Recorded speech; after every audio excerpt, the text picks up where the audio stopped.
mais interativa possível, né? Para não ficar muito maçante e às vezes não ficar meio, a pessoa não compreender muito bem todo o processo nosso de planejamento, né?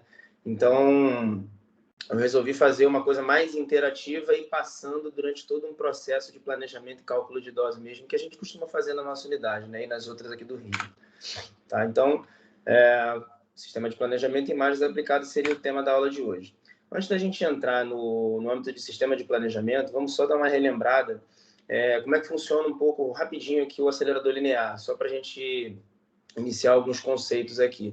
Né? Então, assim, esse aqui é o acelerador linear Trilogy, que é o que a gente tem em Botafogo hoje. Ele e o Halson são dois equipamentos que a gente dispõe lá na RT Botafogo. O feixe de radiação é basicamente produzido nesse cabeçote e ele sai através desse último colimador aqui, de colimadores multilâminas aqui, né, de bloqueadores do feixe. É o último colimador, o qual dá a forma do feixe de radiação, como a gente vai irradiar o paciente, né? Então, ele é chamado de MLC, ou multileaf. Né? Então, o cabeçote da máquina, ele basicamente tem um conjunto de colimadores aqui, finalizando nesse conjunto de colimadores multilâminas, né? Onde a gente realmente formata o feixe de fato. Tá? Então, por que eu estou falando isso? Porque, primeiramente, antes da gente começar a falar de sistema de planejamento, a gente precisa primeiro fazer a caracterização do feixe. Talvez você já tenha ouvido falar em comissionamento do feixe. Ou seja, primeiro a gente faz uma varredura completa desse feixe de radiação para entender exatamente como esse feixe de radiação se comporta penetrando no tecido. Aqui, no caso, a gente costuma fazer essas medidas no fantoma de água. Então, a gente faz medidas com a câmara de ionização, que é esse detector, ao longo de toda a profundidade, ao longo de toda a varredura lateral também dele. Então, com isso, a gente tira todas as medidas possíveis desse feixe de radiação e levanta diversos tipos de parâmetros. Né? Esses dados aqui são dados do Halson e do Trilogy, que eu coloquei misturado aqui, tá? Que a gente alimentou o nosso sistema. Então, primeiro a gente faz essa caracterização, faz todas essas medidas de perfis de dose em profundidade, e alimenta o nosso sistema. Tá? Então, com esse comissionamento, a gente gera uma série de planilhas de cálculo, que antigamente nós usávamos essas planilhas para fazer os cálculos manuais, né, dos pacientes. Eu vou mostrar um pouquinho mais à frente sobre esse cálculo. Então, a partir do momento que a gente caracteriza esse feixe, todos esses dados eles são alimentados no nosso banco de dados e o nosso sistema de planejamento, que é o Eclipse da Varian, né, hoje em dia, que é o Eclipse, esse sistema de planejamento, ele acessa esses dados e faz o cálculo utilizando exatamente os dados reais de parâmetros da máquina. Tá? E o acelerador, na verdade, ele se comunica com todo esse sistema de planejamento e carrega todas essas informações. Bom, então o que seria o sistema de planejamento de fato, né? O TPS, como é conhecido também pelo acrônimo da palavra em inglês, né? Treatment Planning System. Ele seria basicamente um ambiente de simulação de entrega da dose de radiação. Tá? Então, antigamente nós fazíamos o cálculo de dose de maneira muito simplória, né? Onde a gente tinha que medir a espessura do paciente, fazia uma radiografia e tirava umas imagens simplesmente em 2D, em 2 dimensões, né? Baseadas somente em estrutura óssea. Então, com base nessas imagens, o médico delimitava aqui a área de tratamento e a gente fazia com base nesses parâmetros de espessura, tamanho de campo, energia, enfim, distância da fonte até o paciente. Com base nesses parâmetros, nós fazemos o cálculo das unidades monitoras, ou seja, o tempo que a máquina fica entregando dose, para depositar aquela dose que o médico sugeriu, que prescreveu. Né? Mas a gente repara que, com essa análise aqui apenas de uma imagem 2D, apenas uma imagem bidimensional, né? Anterior e lateral, de estrutura óssea, a gente não tem detalhes da anatomia de tecido mole do paciente. Então, a gente, por vezes, irradiava uma área muito maior do que realmente era necessário. Então, por isso que a radioterapia antigamente era tido como muito tóxica, porque ela irradiava muitos tecidos sadios de maneira desnecessária, né? Então, hoje em dia, os planejamentos, todos eles são baseados em tomografia computadorizada. Hoje em dia, que eu digo, nas nossas unidades do Rio de Janeiro, por exemplo, e diversas outras unidades nossas no Brasil, né? Acho que, na verdade, todas as nossas unidades. Nenhuma acho que faz simplesmente esses planejamentos 2D. Apenas em algumas urgências, alguns casos mais específicos. Então, os planejamentos eles são baseados em tomografia. Então, agora, todos os nossos casos, inclusive as nossas urgências, emergências, enfim, o paciente é previamente tomografado. Então, a gente tem acesso a todos os detalhes dessa anatomia do paciente e a gente vai passar a delimitar as nossas estruturas de tratamento exatamente onde a gente quer. Tá? Então, até por isso, como o grau de precisão aumentou muito e os níveis de dose aumentaram muito por conta disso, a gente precisa ter uma imobilização de maneira muito mais satisfatória, né? Então, aqui eu botei uns exemplos de imobilizadores de radioterapia, porque a gente precisa reproduzir exatamente o posicionamento da tomografia no início de tratamento, ao longo dos dias de tratamento desse paciente, né? Então, a estrutura do sistema de planejamento era basicamente dividida em 4 etapas, assim, vamos dizer, né? Uma etapa de ambiente de contorno, né? Esse ambiente é onde os médicos e dosimetristas vão fazer os delineamentos. Eu vou falar mais detalhado um pouquinho de cada um deles. Temos um ambiente de fusão de imagens, onde nós importamos, né, imagens auxiliares de ressonância magnética, PET-CTs e até mesmo outras tomografias, para fazer fusões com a nossa tomografia de planejamento. Temos um ambiente de planejamento, que é onde os físicos atuam mais, né, onde a gente gera as configurações todas, a geometria toda de irradiação da máquina em cima do paciente, faz o cálculo de dose e analisa as distribuições de dose e avalia as doses em todos os volumes dos órgãos, né, e dos alvos. E nós temos, então, um ambiente de preparação e agendamento do tratamento, onde, uma vez aprovado esse planejamento, nós fazemos todas as aprovações e agendamentos dos fracionamentos de dose. Tá? Então, passando um pouquinho por cada um, a partir do momento que esse paciente é tomografado, o dosimetrista ele já pega esse caso e importa no nosso sistema de planejamento e já dá início aos delineamentos das estruturas.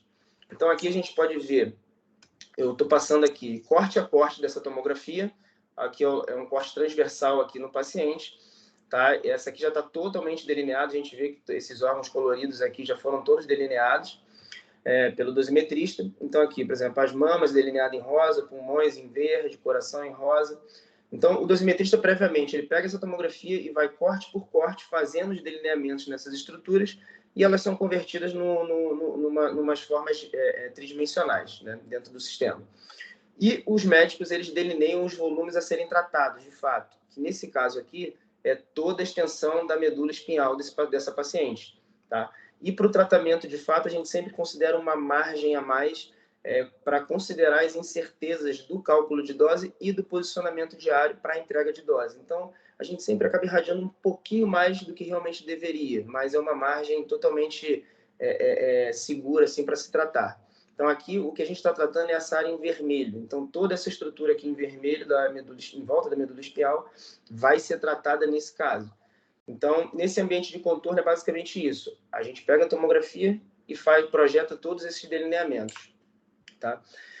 No ambiente de fusão de imagem, a gente costuma, para alguns casos, se basear em imagens diagnósticas, né? No caso, ressonância, PET-CTs e tudo, para poder fazer o delineamento das lesões. Então, aqui a gente já começa a ver nessa tela que a gente tem a tomografia em azul e a ressonância em amarelo nesse caso, nessa ferramenta. Então, já estão fusionadas as imagens, então a gente vê uma imagem sobre a outra. Tá? Aí aqui, botando no preto e branco, a gente consegue fazer o rebatimento de imagens para avaliar se essa ressonância está perfeitamente fundida com a nossa tomografia. Então, para isso, a gente tem diversos tipos de ferramentas dentro do sistema. Então, aqui nesse janelamento, dentro dessa janelinha, a gente tem a ressonância e do lado de fora a tomografia. Então, a gente vai sempre fazendo a comparação depois de fusionar as imagens para ver se realmente o parênquima cerebral está todo de acordo com a ressonância magnética, porque a gente, de novo, vai se basear o delineamento do volume-alvo pela ressonância, né? E aqui o motivo da gente utilizar ressonância nesses casos. Aqui eu envolvi justamente a área onde tem uma lesão, que na tomografia essa lesão é praticamente invisível. Mas quando a gente projeta a ressonância fusionada em cima dessa tomografia, a gente vê perfeitamente a lesão, com o contraste, né, da ressonância, a gente vê perfeitamente a lesão nesse caso. Então, por isso que essas fusões elas têm que ser perfeitamente coincididas com o parênquima cerebral da tomografia, porque a gente vai tratar se baseando na tomografia e não na ressonância. Tá? Então, aqui a gente tem essa ressonância bem definida a lesão. Mas, falando especificamente da ressonância, como a gente tem tido cada vez mais tratamentos de radiocirurgias de microlesões, né, de 2, 3 milímetros, a forma como as ressonâncias magnéticas são geradas, né, no equipamento, elas geram uma leve distorção na imagem, por conta do próprio sistema de ressonância magnética, né? Então, essas distorções, quando a gente vai tratar lesões muito pequenas, elas acabam influenciando a nossa fusão de imagem. Então, para isso, a gente até adquiriu recentemente um software da BrainLab que corrige essa distorção na imagem. Então, a gente pega a ressonância, importa nesse sistema da BrainLab, faz essa distorção. Aqui a gente repara a diferença um pouquinho entre a imagem não distorcida com a distorcida. Então, a gente corrige um pouco essa deformação da imagem, baseando na nossa tomografia de planejamento, e reimporta no nosso TPS. Que aí sim a gente vai fazer essa fusão, já com ela corrigida, dessa distorção, e aí a gente avalia se está satisfatória ou não para a gente fazer o delineamento das lesões. E propriamente dos órgãos em risco também desse crânio, que às vezes a gente se baseia pela ressonância também para delinear nervo óptico, quiasma, tronco cerebral e etc. Tá? Então, passando aqui. Então, uma vez que essa tomografia está toda delineada dos órgãos de risco, com os volumes alvos delineados, a gente da física pega esse planejamento para executar o cálculo de dose. Então, sempre que a gente pega os casos, né, dos pacientes, a gente primeiramente olha qual é o volume a ser tratado, a geometria do volume a ser tratado, avalia os órgãos de risco, né, que estão envolvidos ali no tratamento, que estão na periferia ali dos alvos. Nesse caso aqui, especificamente falando, a gente tem várias lesões nesse crânio, né, que a gente tem 6 lesões, que são essas bolinhas vermelhas, tá? Então, para esse caso específico, a gente já começa a analisar diferentes angulações, diferentes possíveis incidências, para diferentes posições, né, do paciente, por onde a gente poderia estar entrando com feixe de radiação sem acabar irradiando muito os órgãos de risco em volta, né? Que a gente repara que tem lesões muito próximas ao hipocampo, o tronco cerebral, quiasma, nervo óptico, as órbitas, enfim. Então, a gente faz uma simulação, a gente analisa, faz todo esse overview em cima dessa tomografia, dessa parte tridimensional, para imaginar por onde a gente entraria os campos de radiação, tá? Então, por isso que a gente faz uma passagem vasta mesmo, extensa, até realmente definir. Não, beleza. Definimos como é que a gente vai incidir os ângulos? Ok, então vamos criar os campos de tratamento. Então, aqui eu vou incidir alguns arcos, né? Que a gente, na verdade, hoje em dia trata em arco, não trata mais em campos estáticos. Então, aqui a gente já inseriu o primeiro arco de tratamento, né? Esse arco meio oblíquo, aqui em cima, por cima da cabeça do paciente, e esses outros 3 arcos aqui, parciais, em volta também do paciente, sendo bem distribuído ao longo do crânio dele. Isso, na radiocirurgia, a gente costuma distribuir bastante os arcos, que a gente chama de arcos não coplanares, né? Não estão no mesmo plano, justamente para diluir bastante a distribuição de dose em volta do cérebro sadio do paciente, né? Então, uma vez definidos esses arcos, a gente consegue olhar exatamente, aqui a gente chama de Beam's Eye View, exatamente a visualização desse arco que eu escolhi. Aqui a máquina está simulando, tá vendo? A máquina girando em volta do paciente e simula a visualização por onde a radiação está entrando, tá? Então, depois que a gente faz esse setup de conjunto de arcos, a gente analisa cada um deles para ver por onde essa radiação está entrando e ver se está satisfatório ou não, se está entrando por algum órgão de risco, se não está entrando por algum órgão de risco, se realmente está de acordo. Se tiver de acordo, ok, eu passo para frente. Então, após essa geometria, essa confecção de arcos, essa geometria ser definida pelo físico, a gente entra num ambiente de otimização do plano, que seria, na verdade, o planejamento inverso, né? No caso de VMAT e MRT, a gente pede para o sistema diversos objetivos de dose e volume nos órgãos, nas estruturas delineadas, e esse sistema ele vai realmente retornar para a gente com uma solução. Então, aqui a gente vê diversas estruturas, por exemplo, cóclea, hipocampo, nervo óptico, o volume-alvo, aqui com os objetivos que a gente pede para o sistema e as prioridades. Então, dependendo da estrutura, a gente coloca prioridades mais altas ou mais baixas para o sistema privilegiar, né? Na verdade, dar preferência, né, na otimização em cima de algumas estruturas, que são mais críticas que outras. né? Então, aqui eu estou botando aqui um exemplo mesmo dele calculando, tá? No meio da otimização. Então, aqui a gente já vê em tempo real a distribuição de doses sendo confeccionada, vamos dizer assim, aqui em volta dessa lesão. Então, a gente já vê as doses baixas aqui em volta, as funções custo. Essa função custo nada mais é que ela mostra para a gente a diferença da dose que está chegando aqui atualmente com a dose que eu estou pedindo para o sistema fazer. Então, a gente tenta sempre minimizar isso, ou seja, que o sistema alcance o que eu quero, né? Então, para isso, a gente utiliza diversas funções aqui dentro desse otimizador, tá? Até a gente conseguir umas coberturas de dose satisfatórias nos volumes alvos e, ao mesmo tempo, esses gráficos aqui coloridos, aqui, esse histograma colorido, são as estruturas de órgãos de risco. Ao mesmo tempo, reduzo as doses nesses órgãos e aumento a dose no volume a ser tratado. Tá? Então, a gente vai fazendo de modo interativo essa otimização até chegar numa solução ótima. Uma vez que essa otimização acaba, nós temos aqui o cálculo da distribuição de dose que o sistema chegou. Então, dentro do sistema, a gente consegue avaliar, né, cada corte da tomografia, as doses aqui no volume-alvo e as doses espalhadas, as doses mais baixas, um pouco foram espalhadas ao longo do crânio do paciente.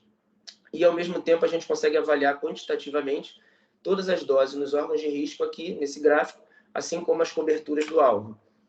Analisando um planejamento mais complexo, que é aquele do exemplo inicial que eu mostrei, onde a paciente irradiou toda a medula espinhal, a gente vê aqui que, mesmo sendo uma área extremamente complexa, extensa, a gente, com a composição de arcos aqui ao longo de toda a coluna vertebral dessa paciente, a gente ainda assim consegue depositar exatamente a dose de prescrição extremamente bem contida, né, conformada em toda aquela região em volta da medula espinhal dessa paciente. Tá? E ainda assim, a gente consegue conter tanto as doses baixas, né, eu vou mostrar aqui agora, ao longo de todo o corpo da paciente, evitando todas as estruturas em volta, aqui os rins, coração, pulmões, tá? A tireoide, esôfago, enfim, a gente consegue avaliar aqui as doses mais baixas, saindo aqui dessa região aqui da cavidade oral da paciente. Então, nessa área de planejamento, a gente consegue avaliar toda essa análise quantitativa do quanto realmente a dose está chegando. Mesmo as doses mais baixas sendo espalhadas, então a gente tem essa preocupação tanto das doses espalhadas ao longo de todo o corpo do paciente, como as doses realmente concentradas nos volumes-alvo. Tá? A inteligência artificial a gente tem começado a utilizar na radioterapia também para os planejamentos. Hoje a gente já começou a utilizar só para casos de próstata, que são casos mais simples. Então, basicamente, a gente já pegou mais de 100 casos que nós, aqui do Rio, planejamos, né, tratamos até de pacientes de próstata, e alimentamos esse sistema, tá, de inteligência com esses mais de 100 casos e geramos um modelo e treinamos esse modelo. Então, para todos os casos de próstata hoje em dia, nas unidades aqui do Rio, a gente está utilizando esse sistema, essa modelagem de inteligência artificial, no qual agora essa otimização ela não mais é feita por nós físicos, e sim pelo próprio sistema. Então, ele faz automaticamente, a gente só diz para ele quem é o reto, aqui no caso da próstata, quem são as estruturas de órgãos de risco, né? Quem é a bexiga, quem é o reto, quem são os fêmurs, e ele já vai dar para a gente toda a estatística e toda a previsão de entrega de dose nesse planejamento. Então, aqui, já gerou aqui para a gente, ó, esse gráfico, ele gera automaticamente. Ó, ele está dizendo para mim, nesse caso aqui, a bexiga, ela provavelmente vai ter como ela receber esses níveis de dose, o reto esses níveis de dose e os fêmurs esses níveis de dose, que são níveis já excelentes de dose para esse tipo de planejamento. Então, com essa inteligência artificial, a gente começa a aumentar a eficiência na entrega dos planejamentos, né, na velocidade, por conta da automatização. A gente passa a inserir uma barreira de segurança contra falhas de planejamento por parte do físico médico, né, porque são vários processos que a gente está fazendo e a gente pode cometer algum erro nisso. Então, o sistema ele já faz isso, fazendo isso automático já evita isso. A gente vai ter uma constância na qualidade de entrega do planejamento, né, e redução da dependência do planejador, ou seja, um físico mais experiente que o outro, às vezes entrega um plano melhor do que o outro, né? Ou seja, consegue doses mais baixas na bexiga, mais baixas no reto, do que um outro físico menos experiente. Então, com essa inteligência artificial, a gente vai ter sempre planos excelentes e de maneira muito rápida, né? Então, a gente vai conseguir balizar bastante os nossos planejamentos. E essa melhoria ela vai aumentando ao passo que a gente vai alimentando cada vez mais esse sistema, esse modelo, e aumentando o número de casos nele, ele vai melhorando a qualidade dos planejamentos que ele calcula automaticamente. E a gente hoje já está alimentando, né, e criando novos modelos para tratamentos de mama, cabeça e pescoço e outros sítios de tratamento. A gente também já está alimentando e está fazendo já o estudo para poder validar. O de próstata já está validado, a gente já usa hoje em dia assim para todos os casos. Bom, então a gente já fez o delineamento, fez a fusão, fez o planejamento, calculou as doses todas e agora a gente precisa avaliar se o que a gente fez de cálculo de dose, ou seja, essa visualização aqui de entrega de dose, se a máquina, a gente precisa avaliar se a máquina realmente ela vai fazer tudo que a gente planejou, né? Porque como são planejamentos complexos, são movimentações de colimadores aqui complexos, variações de taxa de dose, é uma série de variações que a máquina faz, que muitas das vezes chega a beirar ao limite mecânico delas, né? Então, a gente precisa avaliar se essa entrega está sendo satisfatória. E como é que a gente faz isso? A gente pega esses planos de tratamento mesmo, exporta para a máquina, e na máquina mesmo a gente mede e detecta esse feixe de radiação, esse planejamento, a partir de um detector on-board na própria máquina, e a gente faz essa leitura dentro do nosso sistema. Então, aqui a gente tem a dose medida do lado direito e a dose calculada, planejada do lado esquerdo.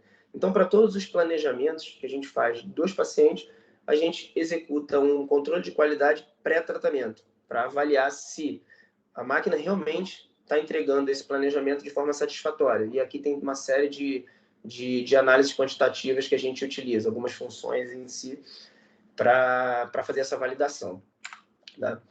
Então, a partir do momento que esse planejamento ele tá executado, a máquina tá executando de forma satisfatória, a gente faz esse agendamento desse tratamento e o agendamento da quantidade de frações para a máquina em si realmente executar tudo isso. Então, aqui, já na máquina de tratamento, a gente teria mais ou menos essa visualização. Geralmente, a gente tem duas telas. Uma das telas é para carregar esse plano de tratamento e a outra tela é para a gente visualizar as imagens que a gente está fazendo desse paciente no momento do tratamento. Tá? Então, aqui, eu simulei aqui mais ou menos um tratamento do crânio, onde a gente, inicialmente, para todos os casos, a gente faz uma tomografia on-board na própria máquina, e aí a gente vai vendo aqui as imagens do crânio, ao passo que a máquina vai fazendo essa imagem de tomografia, tá? Então, para todos os tratamentos, obrigatoriamente, a gente tem que fazer uma imagem pré, tá? Então, isso se chama IGRT, ou seja, tratamento guiado por imagem. Então, isso faz com que os tratamentos sejam extremamente precisos, da ordem de milímetro ou submilimétrica, né? Então, após essa tomografia ser realizada, a gente vai fazer uma fusão de imagens no momento ali do tratamento para ajustar o posicionamento desse paciente de modo perfeito para a gente poder tratar esse paciente. Então, aqui a gente está fazendo uma fusão de imagem na própria máquina. A gente usa algumas ferramentas e a fusão de imagens automática, tá? Então, aqui, ó, ele vai funcionou. E aí, aqui a gente vê as duas tomografias, a minha tomografia de planejamento e a tomografia que a gente fez agora na máquina. Então, repara que está praticamente a mesma imagem, né? Então, é sinal que realmente as imagens estão muito coincidentes, né? Então, a gente até utiliza também aquelas ferramentas de janelamento, né? Onde a gente tem dentro dessa janela tem a tomografia de planejamento e do lado externo a gente tem a tomografia que a gente acabou de fazer na máquina. Então, a gente repara que está extremamente bem coincidente a estrutura óssea e tudo, desse crânio. Então, uma vez que a gente validou, fez a tomografia, validou essa fusão de imagens, aí sim a gente pode iniciar o tratamento. Então, a máquina, a mesa, ela vai deslocar o paciente para a posição que a gente detectou aqui nessa fusão de imagem. Então, o paciente é deslocado para a exata posição de tratamento e aí sim a gente começa a tratar. Tá? Então, a máquina, com aqueles colimadores multilâminas, né, ao longo do arco, eles vão colimando a lesão e a máquina vai irradiando em arco toda a área de tratamento, né? E geralmente essa radiação a gente demora sempre em média, no máximo, aí uns 10 minutos de tratamento, de 10 a 15 minutos no máximo. É extremamente rápido. Bom, então, fechando esse tratamento, a gente encerra todo esse ciclo de processo de planejamento e tratamento do paciente, tá? Mas aí só passando rapidamente aqui, antes da gente validar clinicamente todos esses processos, todo esse tratamento dentro do sistema de planejamento, a gente precisa realmente fazer uma validação, ou seja, umas medidas para a gente liberar esse sistema de planejamento para uso clínico de fato. E para isso a gente recorre a alguns protocolos internacionais, né? No caso, quando a gente vai fazer essas validações, a gente tomografa, faz um chamado end-to-end, né, que é um teste de ponta a ponta. Então, nós tomografamos alguns fantomas diferentes, alguns equipamentos diferentes, importamos dentro do sistema, fazemos todo esse processo de delineamento de estrutura, planejamento e cálculo de dose, como se fosse fazer o tratamento de um paciente.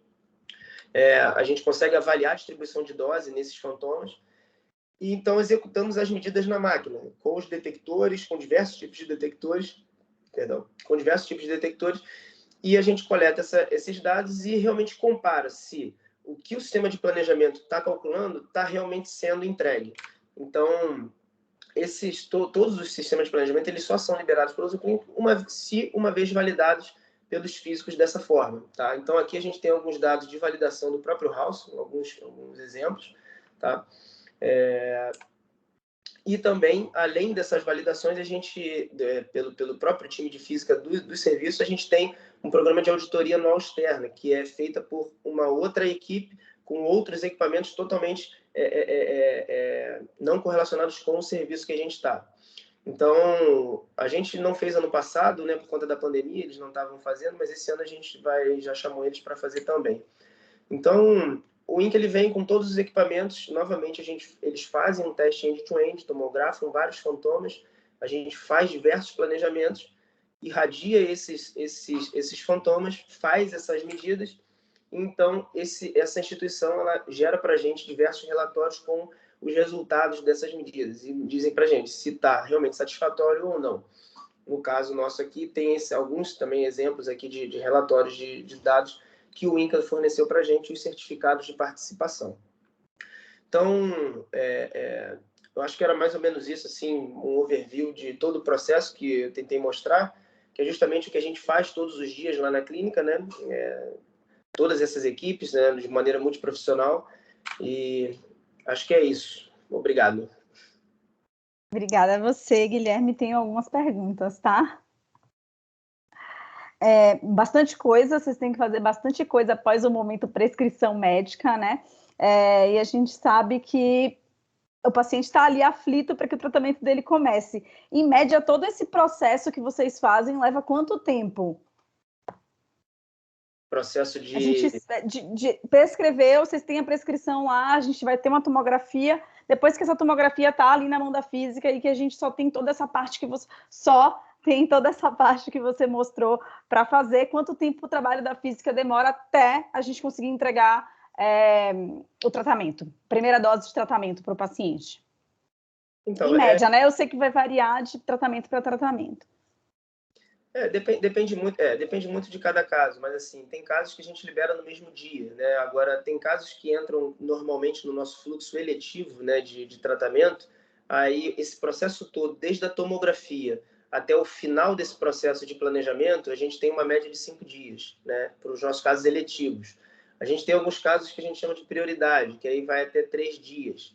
E os casos de urgência, onde são pacientes que às vezes têm algum sangramento ou dor, né, para contenção de dor, compressão medular, enfim, alguns tipos de tratamentos que a gente precisa tratar no mesmo dia, aí a gente faz todo esse processo no mesmo dia, tomografa, delineia, planeja e trata, tudo no mesmo dia. Então a gente meio que para tudo e faz isso. Então, respeitando ali também todas as barreiras de segurança, né? Todos os testes de qualidade, independente desse prazo curto, né? Independente. Aí a gente já avisa realmente o paciente, geralmente a gente tomografa o paciente logo de manhã cedo e até manda o paciente embora para casa, ou se ele mora longe, manda ele dar uma volta no shopping, na rua, enfim, porque a gente só vai tratar esse paciente realmente lá para o final da tarde. Geralmente é mais ou menos assim, porque demora o dia inteiro esse processo, né? Legal. Deixa eu te fazer uma outra pergunta. Você falou do ambiente de contorno e do ambiente de fusão. No ambiente eu entendi que a gente, no ambiente de contorno, então a gente desenha todas as estruturas, o lugar que a gente quer entregar a dose, o lugar que não, que a gente tem que proteger da dose. E aí, quando a gente vai para o ambiente de fusão, a gente já vai com essa tomografia, com esses desenhos, para colocar em cima de uma outra imagem, é isso? A outra imagem não recebe desenho, então, ela recebe a tomografia desenhada, é isso? Então, o nosso tratamento em si, ele se baseia só na tomografia, né? As imagens auxiliares, tanto a ressonância quanto o PET, qualquer imagem auxiliar, às vezes elas até auxiliam, dependendo do caso, ela auxilia a gente para o delineamento de alguns órgãos realmente da tomografia, né? Como, por exemplo, nos tratamentos de crânio que eu mostrei ali, é porque pode ter ficado confuso que eu mostrei esse tratamento do corpo inteiro e o tratamento de crânio. Mas no tratamento de crânio, a gente geralmente faz uma fusão de imagem com a ressonância antes mesmo de delinear os órgãos de risco, porque tanto o nervo óptico quanto o quiasma, o tronco, ele é mais bem visualizado na ressonância do que na tomografia. Então, a gente tem uma precisão maior de delinear essas estruturas de risco na ressonância do que na tomografia. Alguns outros casos, por exemplo, esse caso aqui de tratamento da medula espinhal toda, não necessariamente precisaria de uma outra imagem auxiliar. A gente faria todo o delineamento na própria tomografia. Então, depende de cada caso. Então, assim, não necessariamente a gente precisaria da ressonância antes para poder começar o delineamento, tá? Entendi. Olha que eu sou muito curiosa, tá? Desculpa. Eu estou exigindo muito de você. Ainda tenho alguns minutos. Quando vocês fazem esse desenho, a gente faz planejamento. Eu sei que tem toda a precisão da entrega da dose. A gente conseguiu ver aqui que é bastante moderno, né? O sistema todo de planejamento que a gente usa hoje. Mas existe o desafio do momento que o paciente está lá e do posicionamento dele, né? Eu não sei se tem algum desafio real na prática, ou eu acabei imaginando assim, mas a gente planeja na tomografia que é uma fotografia do paciente parado. E na hora de tratar, me conta um pouquinho, porque ele está lá, ele se mexe, eu sei que a gente usa todos os artifícios e acessórios possíveis para manter ele na posição, mas ele continua ali, né, respirando, ou tendo algum tipo de desconforto, ou até uma mudança de estrutura ao longo do tratamento mesmo. Acho que isso deve ser um desafio quando a gente joga isso dentro de um plano que foi feito num desenho do paciente parado, né? Esse, na verdade, é o maior desafio nosso, né? Até por isso a gente tenta sempre imobilizar o paciente da melhor maneira possível, tentar rastrear a movimentação da lesão da melhor maneira possível. Por exemplo, nesse caso aqui de irradiação da medula, de toda a medula espinhal, a gente tem uma área extremamente extensa. Então, para a gente posicionar essa paciente de maneira perfeitamente igual à tomografia, é muito difícil. Por vezes, quando a gente posiciona ela, vai fazer uma imagem, na área da cervical, está perfeito. Quando você vai descendo para torácica e lombar, a coluna já está um pouco fora. Então, a gente faz essa imagem, vê que está fora, vai lá dentro, mexe no paciente. Então, por vezes, isso acontece no dia a dia. Isso é o maior desafio nosso, é esse. É reproduzir exatamente essa fotografia, como você falou, né, que é exatamente isso, essa fotografia que foi feita no cálculo de dose. Né? Casos de pulmão, por exemplo, a gente tem variação da respiração e a lesão que está dentro do pulmão, ela naturalmente também varia, né? Ela sobe e desce o tempo inteiro com a respiração. Então, por conta disso, a gente, para esses casos de pulmão, a gente faz até 4 tipos de aquisições de tomografia diferentes, com velocidade de mesa reduzida, para tentar pegar todo o ciclo de respiração, pegar todo o ciclo de respiração desse paciente e realmente pegar a maior parte de fases que essa lesão está se movimentando e a gente realmente enxergar por onde ela está passando ao longo de toda essa fase respiratória. Então, a gente tem diversas situações assim que a gente precisa realmente ser muito crítico e observar isso, porque todo dia acontece isso.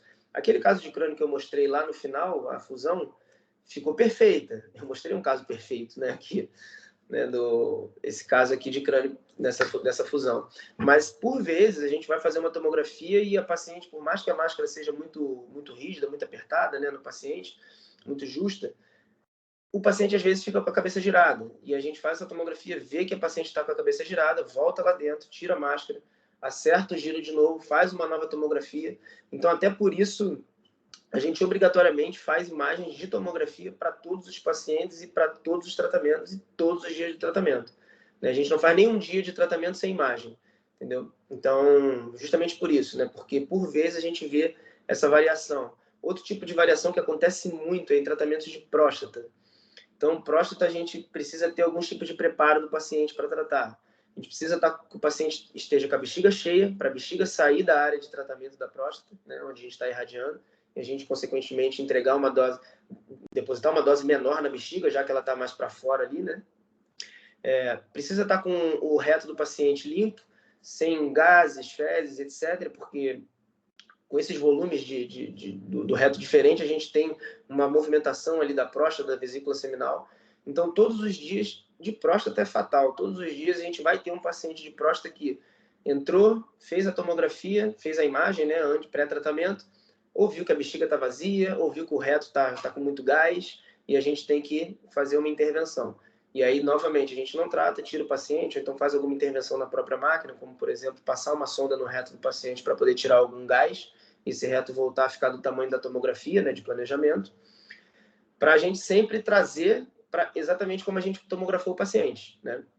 Então, próstata, isso acontece muito e todos os dias. Então, a gente realmente, esse é um desafio que a gente tem todos os dias na clínica e isso acontece realmente toda hora. Mas a gente consegue contornar dessas formas que eu falei.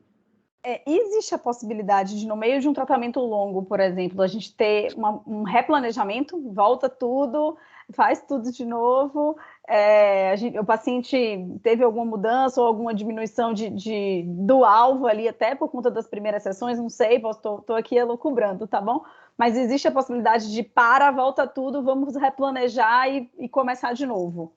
Existe muito até. Na verdade, esse mês, ou mês passado, a gente teve uns 4 replanejamentos que a lesão realmente diminuiu do paciente. A lesão teve um caso, acho que a lesão até estava um pouquinho maior depois que já...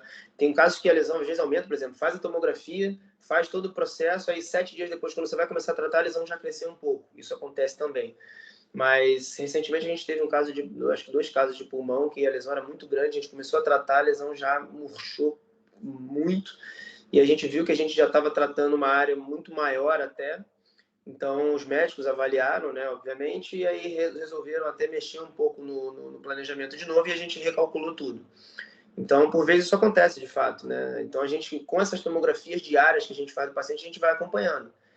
Para casos de cabeça e pescoço, às vezes o paciente, a lesão não diminui em si, mas o paciente em si emagrece, né, por conta do tratamento. E a máscara começa a ficar um pouco larga, a área de tratamento começa a ficar um pouco diferente do que a gente tinha planejado e a gente então vai replanejar esse paciente. Então retomografa, refaz o cálculo todo. Então isso é uma coisa que também rotineiramente está acontecendo na nossa rotina. Então a gente varia a lesão, a gente está vendo todos os dias, os médicos avaliam as lesões também, as imagens também todos os dias de maneira offline. Os técnicos, quando fazem a imagem na máquina, essas imagens elas automaticamente vão para os médicos e os médicos fazem uma avaliação diária do que foi feito, do que foi tratado. Né? E por vezes o médico chega para a gente, ou o técnico chega para a gente e fala, ó, tem uma variação aqui, vamos estudar isso aqui, vamos replanejar ou não. E aí a gente estabelece a melhor conduta, né? Eu só tenho mais 2 perguntas, tá bom? E uma delas é assim, é possível, Guilherme, quando o médico prescreve uma dose e depois quando vocês, após a tomografia, jogam isso no sistema de planejamento, essa dose mudar? Assim, olha, eu não consigo entregar essa dose pelo arco, pela entrada, pelo local onde está o volume. É possível depois haver uma discussão multidisciplinar, assim, e essa dose mudar, vocês entrarem nesse acordo, e aí a prescrição, de repente, não é mais aquela inicial? Acho que vocês estão observando a gente trabalhando lá, hein? Será? Então, isso acontece também toda hora, né? Quer dizer, toda hora, não toda hora, mas assim, por vezes a gente... os médicos, quando confiam muito no físico, assim, eles pedem algumas coisas impossíveis, né, pra gente, né? Entregar umas doses extremamente altas com órgãos de risco extremamente próximos e a gente, ao mesmo tempo, entregar uma dose alta e poupar o órgão de risco que está ali, né? Então, por vezes, quando a gente tem alguns tratamentos dessa forma, a gente não consegue realmente entregar uma determinada dose ao mesmo tempo respeitar aquele limite de dose do órgão de risco. E, naturalmente, a gente acaba, às vezes, mudando o fracionamento, né, que foi proposto inicialmente, justamente por conta desse limite de dose nesses órgãos. Né? Algumas vezes, A gente teve até recentemente um caso assim, mano, um caso de pulmão, onde tinha uma lesão muito colada no esôfago, e inicialmente a proposta era entregar uma dose um pouco alta, e a gente viu que realmente não ia dar para segurar ali a dose no esôfago, né, dentro dos constraints da literatura que a gente segue. Então a gente resolveu diminuir um pouco esse fracionamento de dose. Então isso também é comum acontecer. Esses lugares que vão receber dose mínima ou que a gente tem que proteger seguem protocolos pré-determinados de quanto máximo de dose podem receber de tecido saudável, é isso? Isso, exato. A gente tem uma série de protocolos internacionais que a gente segue, exatamente. Legal, Guilherme, por fim, agora por fim mesmo, e não menos importante, logo no início da sua apresentação você falou um pouquinho dos dosimetristas e eles trabalham junto com vocês, então eu entendo que o papel deles neste momento é fazer parte daquele momento de contorno, o papel principal deles no auxílio de vocês naquele momento, além, né, dos acessórios e de fazer o corte da tomografia e trazer essa tomografia. Exato. Os dosimetristas hoje, eles estão dando um apoio direto nos técnicos de tomografia, né? Então, eles auxiliam o tempo todo esses técnicos e, ao mesmo tempo, eles trabalham principalmente nessas imagens, né? Avaliam essas imagens. Hoje em dia, a Leila, que é a nossa dosimetrista lá de Botafogo, ela que está sendo a responsável por até mesmo fazer as fusões de imagem dentro lá do Elements, lá para fazer as fusões distorcidas e tudo. Obviamente, os médicos depois validam isso, mas ela é responsável mais por trabalhar toda essa imagem, preparar toda essa imagem, não só para os médicos, mas para a gente também poder executar os cálculos, né, para o tratamento. Legal, a gente já está chegando no nosso tempo, não vou tirar mais dúvidas. Esse chat fica aberto, tá, Guilherme? Se algum colaborador tiver dúvida e acessar o chat, vai chegar diretamente para mim ou para você essas dúvidas aqui, esse chat fica aberto. Quero lhe agradecer demais pela aula, muito obrigada. Realmente, como eu falei no início, é um desafio entender um pouquinho do trabalho da física. Fiquei muito feliz em saber que a inteligência artificial vai seguir aí para outros protocolos e não só de próstata, né? Eu acho que isso facilita o trabalho de todo mundo e deixa a gente com uma tranquilidade maior de entregar essas doses precisas e de qualidade. O que eu deixo de recado para a turma é que, por favor, assinem a lista de presença que está aqui na lateral. Alguém perguntou antes de começar a aula se a aula anterior não subiu para a plataforma gravada. A gente não gravou ela ao vivo, mas eu marquei um horáriozinho com o João, que foi o físico que falou para a gente na semana retrasada, para a gente gravar essa aula e já subir junto com a aula do Guilherme na semana que vem, tá bom, gente? Então, daqui a 15 dias a gente vai se encontrar de novo para ouvir o físico Fábio Saleme, da Beneficência Portuguesa do Mirante, na nossa radioterapia. Ele vai falar para a gente um pouquinho dos princípios de radioproteção e acidentes envolvendo radiação, tá? Espero vocês todos aqui de novo. Guilherme, mais uma vez, muito obrigado por aceitar o convite. Valeu, Tância. Obrigado. Tchau, tchau, pessoal. Obrigado. Tchau, valeu. Tchau. Todos aí.